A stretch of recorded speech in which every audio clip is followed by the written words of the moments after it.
Trading initiative মানুষের জন্য global, তাদেরকেও ধন্যবাদ জানাই।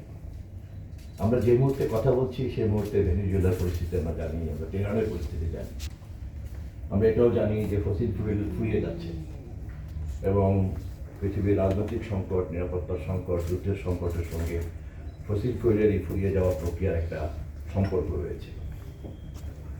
এবং সঙ্গত কারণেই যেটা একটু আগে আপনিও বলেছেন যে অমর্ত্য সেনকে এই জন্য আমাদেরকে খুব মনোযোগ দিয়ে পাঠ করা উচিত, যারা তার সংশ্লিষ্ট দেশের ভবিষ্যৎ নিয়ে গভীরভাবে চিন্তা করেন এবং একই সঙ্গে মানব সভ্যতা নিয়ে যারা চিন্তা করেন, পরিবেশ নিয়ে চিন্তা করেন, গ্রহ নিয়ে চিন্তা করেন এবং মানুষের জ্ঞানের বাইরে যে সমস্ত সম্পদগুলি থাকতে পারে তা নিয়ে যারা অনুমান করতে চান, তাদের জন্য অবশ্যই খুব ভালো গভীরতা দরকার।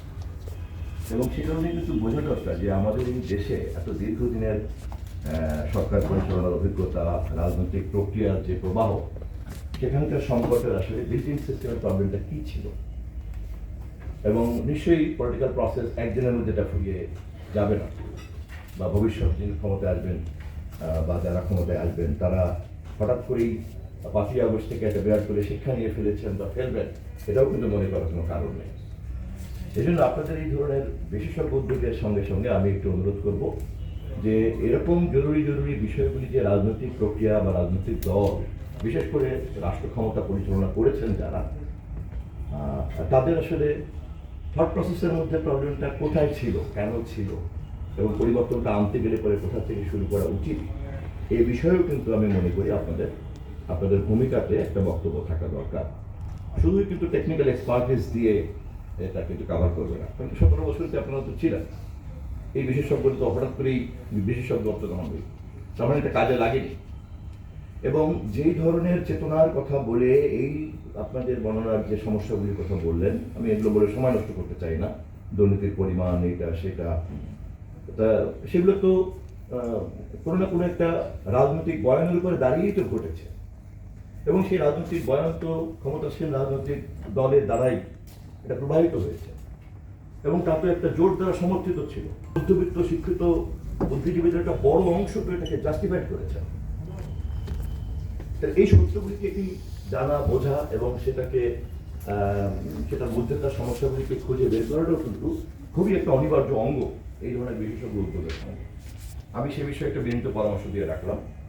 অবশ্যই আমাদের দল ক্ষমতায় ছিল, ক্ষমতায় আসার জন্য চেষ্টা করছি আমরা, এবং তা গণতন্ত্র এবং নির্বাচন প্রক্রিয়ার মধ্যে দিয়ে, এবং আমাদের অতীতের তৎপরতার সীমাবদ্ধতা কী ছিল, চিন্তা পদ্ধতির মধ্যে কী সীমাবদ্ধ ছিল, ভবিষ্যতে আমরা কোথা থেকে শুরু করতে পারি, সে বিষয়ে আমাদের একটা আমাদের মতো করে ক্ষুদ্র তৎপরতা আছে এবং অবশ্যই আপনাদের এই ধরনের উদ্যোগ আমাদেরকে অনেক সমৃদ্ধ করবে এবং আমরা এটাকে ইনকর্পোরেট করবো আমাদের থট প্রসেসের মধ্যে।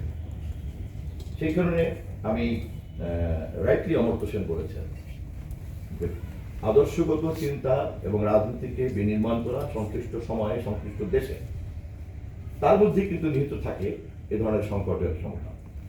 আপনি দেখেন, এটা ধরে নিলাম যে জ্বালানি এবং বিদ্যুতের মতো এরকম স্ট্র্যাটেজিক পয়েন্টে যখন পলিটিক্যাল প্রসেস, পলিটিক্যাল পার্টি বা রাষ্ট্র ক্ষমতা আসেনরা ভুল করেন, সেটা হয়তো ধরলাম। আমি যদি সুবিধা দেওয়ার জন্য এখন করে চিন্তা করি যে জ্ঞানের অভাবের কারণে হয়েছে, ফাইন, তাহলে বাংলাদেশের সমস্ত ব্যাংকের আমানতকারীদেরকে কেন টার্গেট করা হলো?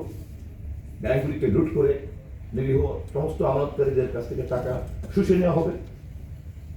এবং এই কাজগুলি যখন ঘটেছে তখন যারা করেছেন এবং তাদেরকে সমর্থন দেওয়ার জন্য তো বুদ্ধিজীবীর কোনো অভাব হয় নাই, গণমাধ্যম তো কত বেশি সক্রিয় ছিলেন না।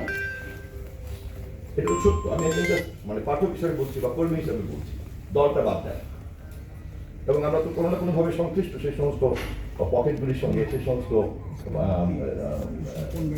এরিয়াগুলি সে বোঝেও না, কতরকম ভাবে দেখেন সাথে সাথে ঝাঁপিয়ে পড়ে এবং তাদেরকে কিভাবে পতঙ্গের মতো শেয়ার বাজারে ভুল বিনিয়োগ করার জন্য, ধাবিত করার জন্য ডিজিটাল মিডিয়া সিস্টেম, কমিউনিকেশন সিস্টেমকে কাজে লাগানো, প্রভাবশালী গণমাধ্যমকে কাজে লাগানো, বেছে বেছে গণমাধ্যম কর্মীদেরকে বের করে ফেসবুকের মতো বিভিন্ন প্ল্যাটফর্মগুলিকে কাজে লাগিয়ে এরকম নিরীহ লোকদেরকে ঝাঁপিয়ে পড়ে পতঙ্গের মতো আগুনে ফেলে দিয়ে ভুল বিনিয়োগের মধ্যে ঢুকে দেওয়া হবে।